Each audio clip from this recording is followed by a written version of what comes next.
د لوی څښتن په سپېڅلې نامه قدرمنو لیدونکو په سلامونو او ښې چار مو لمانځم. ډېر خوشحاله یم چې الله جل جلاله موږ ټولو ته دومره ژوند راکړ چې بیا د دې یو متبرکې میاشتې بدرګۍ ته لاړ شو او د دې مبارکې میاشت د فیوزاتو نه ځان بهرهمند کړو. عزیزانو، الله جل جلاله دې میاشت ته د 11 نورو میاشتو سلطان یا پاچا وایي او دا موږ تاسو انسانانو ته مسلمانانو ته له دې کبله رالیږلی ده چې یو لورینه یې کړې ده چې موږ د دې مبارکې میاشتې نه فیض واخلو، خپل دواړه دنیا په ښه والي کې کار وکړو. قدرمنو لیدونکو، انشاءالله چې تر آخره به د پروګرام په ترڅ کې د روژې مبارکې په هکله څه ووایو، خو له دې کبله چې تاسې د پروګرام په ټول محتویاتو پوه شئ، لومړی به زه یو لوی خدای ته عذرزاري یو مناجات چې هغه د زما د ډېر معزز علامه ګل پاچا الفت صاحب دی، هغه به زه وړاندې کړم او بیا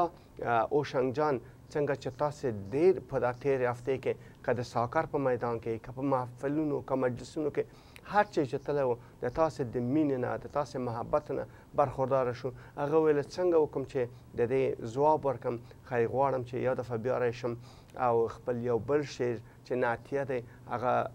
دې مبارک حضور ته وړاندې کړم. زه به اول لاړ شم او وروسته به بیا موږ به د څو عزیزانو نه مننه وکړو. همدارنګه موږ د ملي زعامت چې هر چیرې اواز جګ کېږي او جګ شوی ده د دې په هکله غږېږو، همدارنګه د اعدامونو په هکله د موږ هغه خواخوږي بیچاره بېوزله افغانان چې د ایران په حکومت د ایران حکومت کې اعدام کېږي او دا لړۍ همداسې روانه ده، هیڅوک د غم نه خوري. د دې په هکله به هم څه تاسو ته انشاءالله وړاندې کړو. زه ځم بیا هم د ګل پاچا الفت رحمت الله علیه سلام ته او هغه خپل خدای ته خپل خالق ته خپل څښتن ته داسې راز نیاز کوي، وایي لویه خدایه که زه ښه وکړم ته را سره ښه کوې، که بد وکړم د بدو سزا را کوي، که ستا مینه زما په زړه کې وی په محبت راته ګورې که زه بیمنې شم ستا مهرباني کمیږي ستا د رحمت بارانونه پر ما باندې هغه وخت وریږي چې زما په زړه کې رحم وي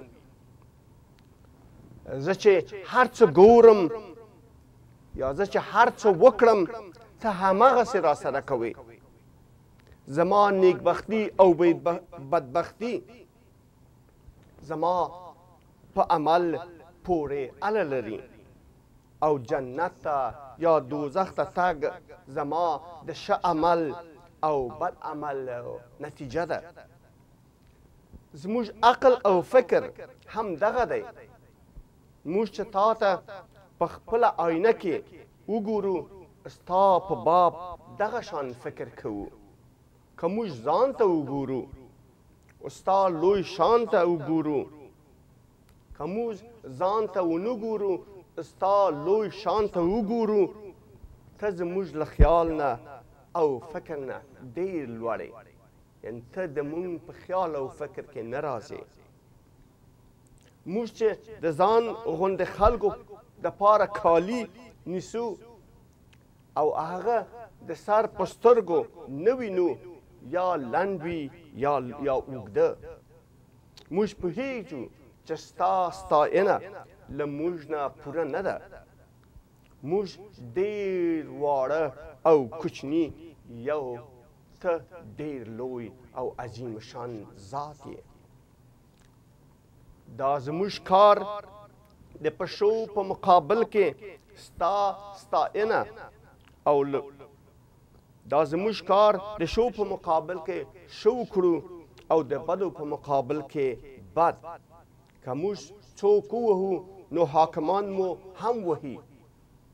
که موږ په ځمکه کې غنم وشیندو او هغه ته اوبه ورکو ډېر غنم راکوي او موږ آب و دانه ځمکه هم بې عوضه نه پرېږدي که یو نیالګی که د یو نیالګي پالنه او روزنه وکړو خوږه میوه او یخ سوری راکوي که سوداګرو ته پیسې ورکو هر څه چې وغواړو هغه یې راکوي که له یو ماشوم سره مینه وکړو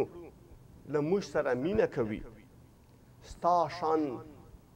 له مخلوق نه ډېر اوچت دی ستا اراده زموږ د ارادې تابع نه ده ستا کړه زموږ له کړو نه پیدا کیږي ستا محبت زموږ د محبت مولود نه دی دا ولې چې ته خالق یې او موږ مخلوق یعنی د مخلوق فکر خالق ته هیڅ وخت رسیدای نشي باید په سر او سترګو د زړه له تله تسلیم وشو او هر څه چې د هغه رضایي خدای دې چې د موږ په ښي خدای دې هغه موږ ته د اسلام نړۍ ته افغانستان ته او افغان ملت ته ور په برخه کې آمین یا رب العالمین قدرمن لیدونکو بیا هم د هوشنګ جان نه مننه چې بیا یې تشریف راوړه او غواړي چې ستاسو هغه ټول مینې په دغه شعر ویلو سره په دې نعت شریف ویلو سره تاسو ته خپل احترام وړاندې کړي هوشنګ جان بیا هم ستړی مه شئ په خیر راغلی ډېره مننه لطفا خپل شعر دې ولوله بسم الله الرحمن الرحیم اول به همه بینندگان عزیز سلام ما برسه و میخوایم امی ماه مبارک رمضان براتان تبریک بگویم خدا کنه که همه نمازهایتان و روزهایتان پیش خداوند قبول شود از همه احترامات شما بسیار تشکر میگم و امروز پس آمدیم برای شما که امین نعت شریف بخوانم و خدا کنه که خوشتان جایه نعت شریف که صورت د محمد نوی پیدا کړی به خدای نو دا دنیا کل جهان د محمد په مخ پیدا شو محمد دی د تمام جهان پیشوا نبوت په محمد باندې تمام شو نشته پس له محمد انبیا نور حاله د محمد و پیدا شوی چه نه عرش و نه کرسی و نه سما چه نه عرش و نه کرسی و نه سما که صورت یه آخرین دی پیدا شوی که صورت یه آخرین دی پیدا شوی په معنا کشه اولین دی تر هر چا په معنا کشه اولین دی تر هر چا محمد د بیچاره و چارهگر دی محمد دی هر دردمند لره دوا محمد دی هر دردمند لره دوا زه رحمان د محمد د در خاک رو بیم زه رحمان د محمد د در خاک رو بیم کوم خدای نکا لده درجه دا کوم خدای نکا لده درجه دا ډیره مننه اوشنګ جان خدای دې په ځوانۍ برکت که لطفا همیشه لطف وکړه همداسې راشه تاسو غوښتل چې خپل نور ورونو نه هیله وکړئ چې هغوی هم راشي دیگه برادرایتان به هغه تاسو ورته ووایئ همه برادرها و خواهران هر کدام لیترچر شعر خواندن هر چی که شما میخواین که بینندگان عزیز شیر کنین feel free to contact Noor Television. You are always welcome on the show and don't be shy. ډیره مننه اوشنګ جان ډیره مننه دوستای عزیز ما چند لحظه بعد راجع به تورنمنتی که اوشنگ جانشان سوم دفعه بخش مردم بی ایریا به پدرها و مادرها و خواهرها و جامعه خود قهرمانی را از نیویورک و از ورجینیا و از اینجا آوردن یک صحبت مختصر با اوشان هم داریم و باز در مسائل روژه و دیگه مسائل میریم زه د اجمل جان خواهش کوم چې هغه مشترک سلایدونه تروفی و مدالونه چې اوشنګ جان دی د ورجینیا نه راوړي دي همغه موږ ته کیدی اوشنګ جان شما وقتی که ورجینیا این دفعه رفتین و تیم شما نام خدا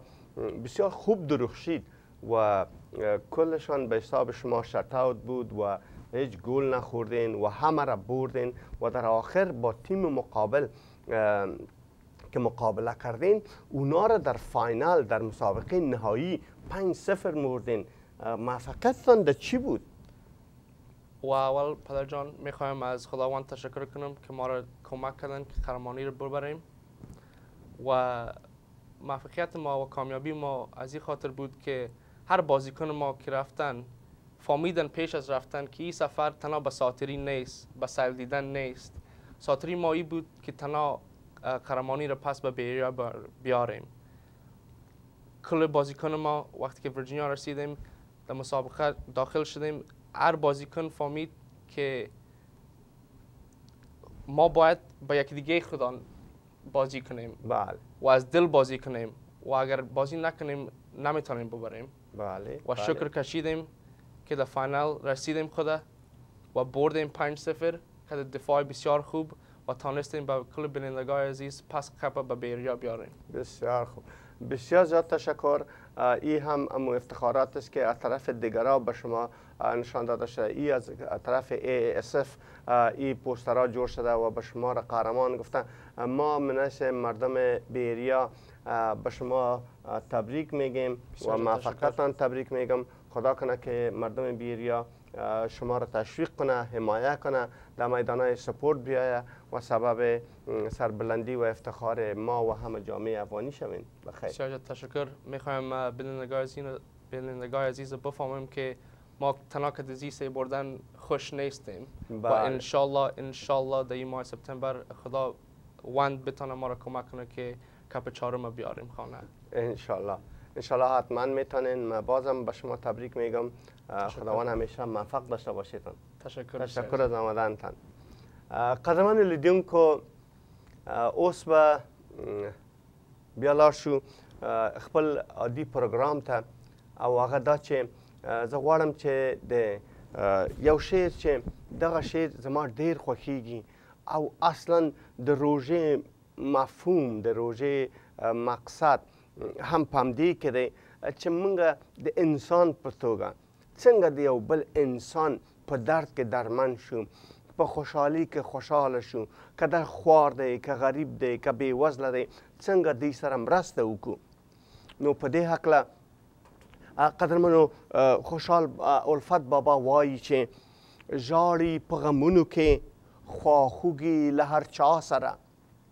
ژاړي په غمونو کې خواخوږي د هر چا سره، سل پتنګان سوځي د یوې شمع ژړا سره، ډک زړګی له اوښکو ګرځي وریځې په آسمان کښې بیا، څه ژړا ملګرې ده، څه ژړا ملګرې ده د ژوند یوې برېښنا سره، ټول باغ ژړېدلی ځکه اوښکې دي د ګل پر مخ، ټول باغ ژړېدلی ځکه د اوښکې د ګل په مخ، ډېر لکه غاټول، ډېر لکه غاټول داغلي زړونه شته په صحرا کې، نشایي انسان ته، نشایي انسان ته چې د بل په غم غمجن نشي، نشایي انسان ته چې د بل په غم غمجن نشي. لویه بدبختي ده، لویه بدبختي ده که څوک نه ژاړي له چا سره. داسې بېغمي دی، داسې بېغمي دی خدای په هیڅ کور کې پیدا نه کړي، داسې بېغمي دی خدای په هیڅ کور کې پیدا نه کړي. یو کور کې ویر وي او بل خاندي د لیلا سره، یو کور کې چې ویر وي بل خاندي د لیلا سره. دوستای عزیز، این شعر علامه الفت سے بسیار پرمحتواست. همه چیزی که اثری که اونا به ما گذاشته واقعا یک گنجینه نایاب است که ملت افغان باید به او فخر کنه و ما باید امیه را به نسل آینده خود حرف حرف ترجمه کنیم و مفهوم ازی را به اونا بگوییم. اینا در به صورت کل میگن که به انسان نمیزیبه که به غم یک انسان دیگه غمگین نباشه و این بدبختی از این که زیادتر در دنیا نمیشه که یک کسی در یک سوگ، در یک غم یک عزیز دیگه، یک افغان دیگه، یک انسان دیگه گریه نکنه یا غمگین نباشه.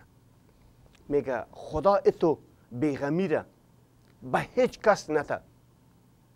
که میگه اق بی احساس باشه، اق بی غم باشه، که میگه یکی در خانه ماتم است و دیگه امرای لیلای خود رقص میکنه یا خوشی میکنه. دوستا، چرا شعر به شما برگزیدیم؟ به خاطر که رمضان است. رمضان رو با مفهوم اصلیش، حکمت اصلی روزه است که ما فیزیکلی، ما به جسم و روح و تن خود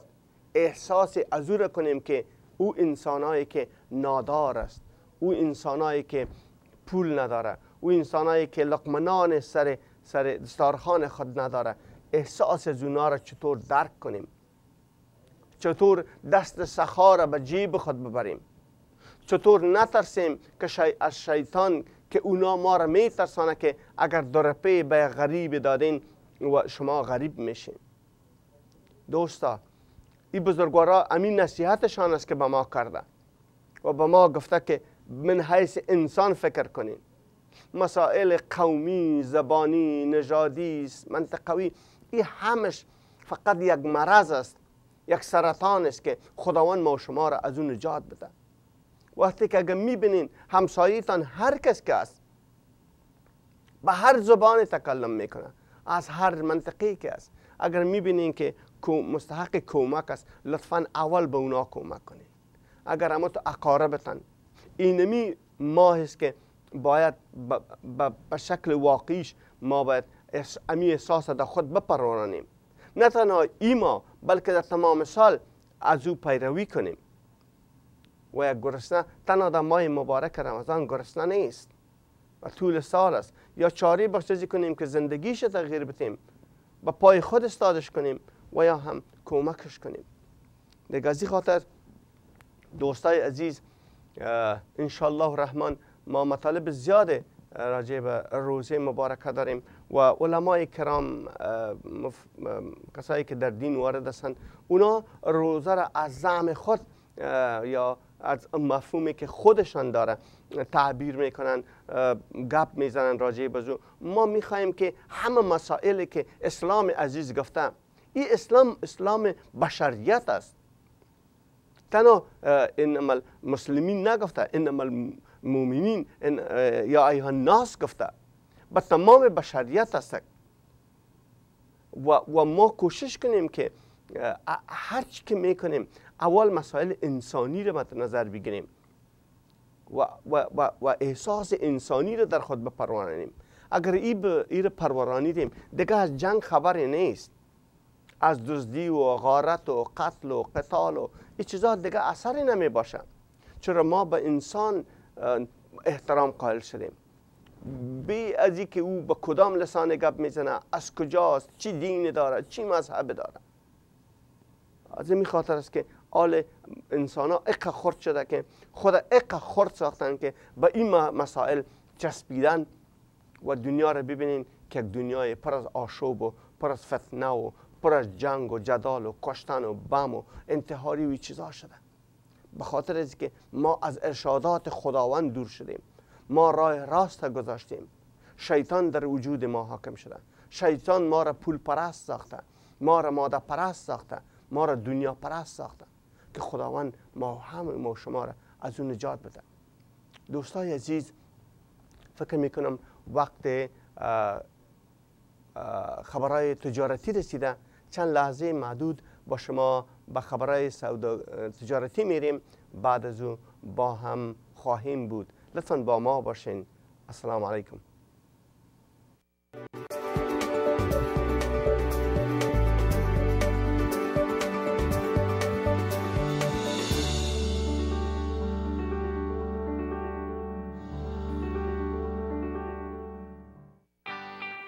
مژده مژده مژده.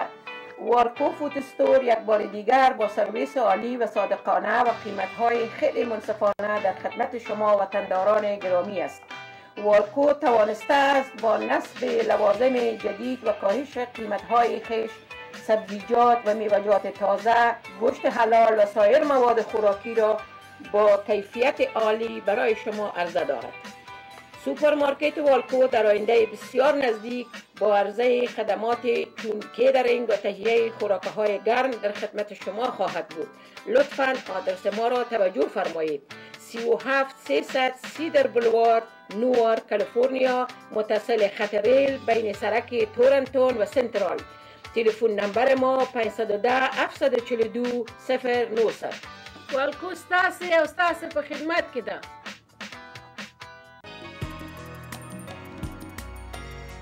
پنجره ها باشد، روح و باغ ها باشد، خانه چنین زیبا زیب شهر ما باشد. کودکان خندان را روی سبز ها بینی، پارک و مکتب و مسجد جای با صفا باشد. رویاهایتان به واقعیت مبدل می شود. وزارت امور شهرسازی و شرکت ساختمانی معمار شهر بزرگترین و مجهزترین شهرک رهایشی را به نام شهرک خواجه‌رواش واقعی قصبه با در نظر داشته همه ضروریات یک زندگی اصلی در چند قدمی شما اعمار می نمایند. شهرک خواجه‌رواش همان شهرکی است که شما می خواهید. فروشات توسط کمیسیون مشترک وزارت امور شهرسازی و شرکت معمار شهر با نازلترین قیمت در اقساط مختلف جریان دارد. فرصت را غنیمت شمرده امین حالا با ما در تماس شوید. آبادی شهر به دست معمار شهر. په افغانستان کې د 3.5 زاویاتي خدمتونو لومړی وړاندې کوونکی په دیارلس ولایتونو کې د غوره پوښښ وړاندې کوونکی غوره کڅوړې له غوره بیو سره پیل له 10 افغانیو څخه د 3.5 زاویاتي څخه د ګټې اخیستنې وسیلې تر 3000 افغانیو وړیا ګټو سره د اتصالات یو اس بي ډانګل له وړیا ګټو سره یوازې په 2000 افغانۍ لاسته راوړئ. په افغانستان کې د 3.5 زاویاتي غوره پوښښ د تر ټولو غوره کیفیت سره. AIB در عصر خدمات بانکداری الکترونیکی بار وب سرور کارت را که توسط آن از طریق اینترنت از کمپانی های مشهور جهان می توانید به صورت آسان و مسئول خریداری نمایید ارائه می دارد. بانکداری پیشرفته را با AIB تجربه کنید. بانک بین المللی افغانستان با اعتبارترین نام در عرصه بانکداری. د افغانستان بین المللی بانک د بانکدارۍ په برخه کې تر ټولو ډاډمن نوم. به دنیا بانکوت هال و رستوران خوش آمدید.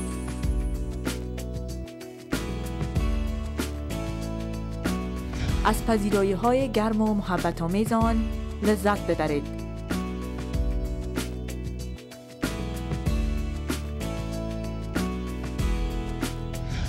دنیا بانکوت هال و رستوران به مدیریت هاشم عباسی مهماندار شناخته شده شما در شهر الکساندریا ویرجینیا در خدمت شماست.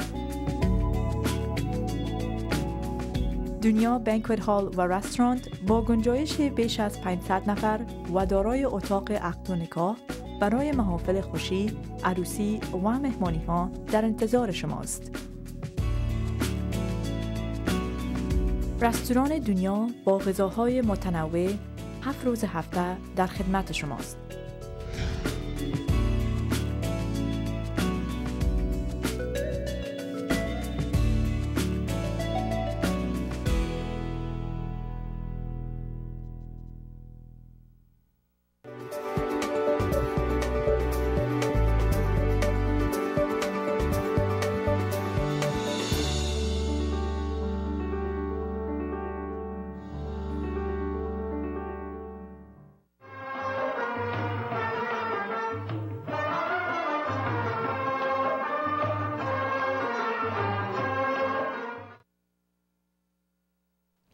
بینندگان گرانقدر، باز هم با سلام مجدد التجا میکنم که خداوند لایزال، خداوند بخشنده و مهربان روزه ها و عبادات و تراویحتان به دربار خود قبول کنه. یک خواهش شما دارم که لطفا در وقت افطار این گناهگارا را هم از دعایتان فراموش نکنید. ما به شما دعای خیر میکنیم، شما برای ما دعای خیر کنید. دوستای عزیز، قبل از اینکه به مسائل رمضان برم، دین دارم که ما باید ادا کنم. در افغانستان الحمدلله باعث که امت و اوضاع از طرف چند جنگ سالار آدمکش و خونخوار و جانی اوضاع به حال به طرف تشنج میره، مگر در عمق از جامعه انسانای والا صفت هم هستند که الحمدلله نسل جوان ما امی روحیه درشان بسیار زنده است. چند روز قبل با فیسبوک رفتم، دیدم که یکی از برادرای عزیز ما که نه نامش میشناسم، نه منطقهش میشناسم، نه حتی میفهم که با کدام زبان تکلم میکنه، اینا عکس آرش جان